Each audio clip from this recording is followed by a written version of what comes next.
Shalom kekasih Tuhan, keluarga BMC dimanapun berada, senang sekali hari ini kita boleh kembali bersaat teduh dan mari sama-sama sebelum kita renungkan firman Tuhan, kita berdoa. Bapa, kami mengucap syukur untuk segala yang baik yang Tuhan sediakan di hari ini.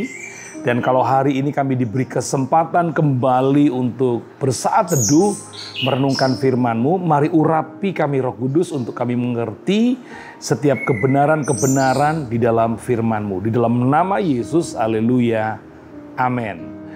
Kekasih Tuhan, keluarga BMC, masih dalam Wisdom Series, kita akan lanjutkan pelajaran-pelajaran kita. Kenapa hikmat itu begitu penting? Kenapa hikmat yang dari Tuhan begitu penting bagi kehidupan orang-orang percaya? Ingat ya, hikmat itu ada dua. Yang pertama, hikmat dari dunia. Yang kedua adalah hikmat dari Tuhan. Nah, sebagai orang percaya, maka hikmat yang kita perlukan adalah hikmat yang dari Tuhan. Saya ulang lagi pertanyaan tadi. Mengapa orang percaya perlu hikmat?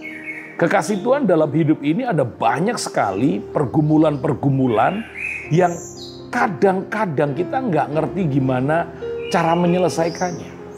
Ada persoalan yang mendadak, ya toh, kita diperhadapkan dengan banyak hal dalam pertemanan, dalam pekerjaan, dalam bisnis, di dalam pelayanan. Ada hal-hal yang kadang-kadang kita nggak ngerti kemana langkah kita, kemana arah kita, ya. Tidak sedikit kita juga seringkali mendengar orang-orang yang ketika dia mengambil langkah tanpa meminta hikmat daripada Tuhan, maka akan terjadi banyak kegagalan-kegagalan. Nah, Tuhan tidak mau kita itu mengalami kegagalan demi kegagalan. Apa sih yang menyebabkan bangsa Israel berputar-putar 40 tahun di padang gurun? Salah satunya adalah tidak mau mengerti, tidak mau memahami apa yang ada di dalam isi hati dan pikiran Tuhan.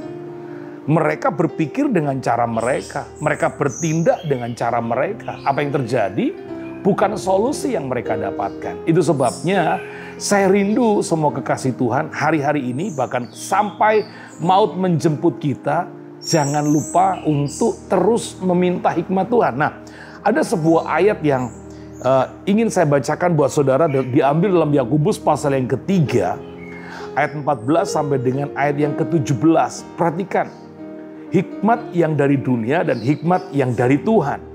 Dikatakan begini, jikalau kamu menaruh perasaan iri dan kamu mementingkan diri sendiri, janganlah kamu memegahkan diri dan janganlah kamu berdusta melawan kebenaran. Itu bukan hikmat yang datang dari atas, tetapi dari dunia ini, dari nafsu manusia, dari setan-setan.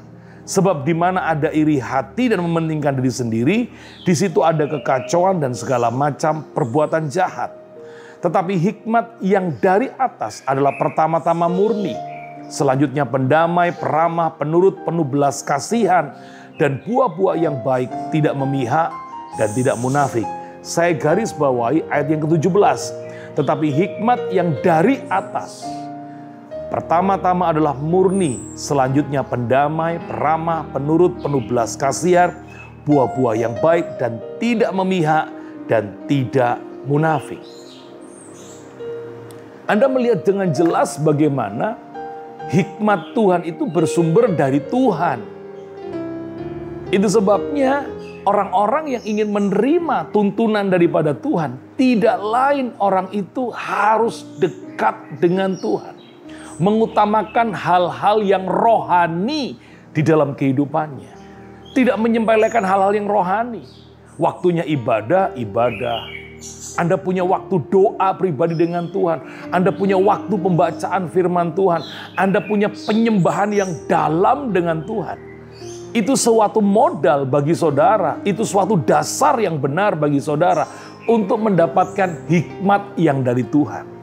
Kalau Anda melakukan kebiasaan-kebiasaan itu, maka hikmat yang turun, tuntunan yang turun, cara berpikir yang turun, cara bertindak yang turun dalam kehidupanmu sehingga engkau melangkah di dalam mengambil keputusan, itu tidaklah salah. Karena engkau tahu, karena engkau punya hubungan yang baik dengan Tuhan. Karena engkau punya kehidupan rohani yang menjadi prioritas dalam hidupmu. Ya toh, tidak mengesampingkan hal-hal rohani. Maka itu akan menolongmu untuk menerima hikmat dari Tuhan. Hikmat yang dari atas. Dan itu pertama-tama murni. Dan selanjutnya hikmat itu bekerja dalam hidupmu. Menolongmu, menuntunmu. Sehingga engkau pada akhirnya menerima segala yang baik daripada Tuhan. Ada banyak contoh dalam Alkitab ini. Bagaimana ketika Yusuf ada dalam penjara.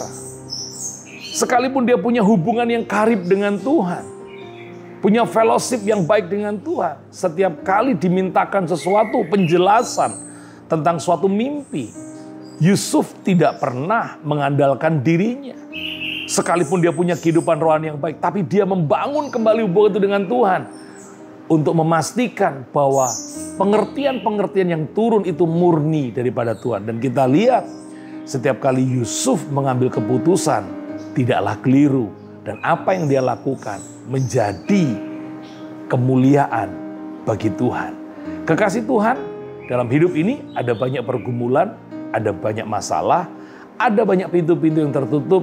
Dan kita perlu hikmat yang dari atas untuk melangkah, untuk mengambil tindakan. Dan jangan lupa bangun hubungan dengan Tuhan, baca firman-Nya, lakukan penyembahan yang deep dengan Tuhan. Saya yakin hikmat yang murni dari Tuhan akan turun dan menolongmu mengambil keputusan dan selesailah masalahmu. Nama Tuhan dipermuliakan. Sekali lagi doa saya, tetap semangat, cari hikmat Tuhan dan engkau akan berkemenangan. Tuhan memberkati. Mari kita berdoa. Bapak terima kasih buat pagi ini kami boleh renungkan firman-Mu, materaikan firman-Mu dalam hidup kami Tuhan. Dan hari ini berkatilah seluruh aktivitas kami. Kami perlu hikmat-Mu, kami perlu cara-Mu, pikiran-Mu, keputusan-keputusan-Mu di dalam kami mengambil langkah-langkah di depan kami. Terima kasih Tuhan. Sekarang angkatlah tangan-Mu, kekasih Tuhan terimalah berkat yang telah Bapa curahkan sejak daripada Abraham, Ishak sampai Israel mengalir dalam hidupmu hari ini bahkan sampai selama-lamanya. Dalam nama Yesus yang percaya diberkati Tuhan sama-sama berkata, amin. Tuhan memberkati. Kekasih Tuhan, ada sedikit pesan buat saya, buat saudara. Tetap jaga kesehatan, protokol kesehatan dimanapun Anda berada. Virus COVID masih ada di mana-mana. Mari sama-sama, keselamatanmu itu juga keselamatan orang lain. Kesehatanmu itu juga menjadi kesehatan orang lain. Tuhan memberkati. Shalom.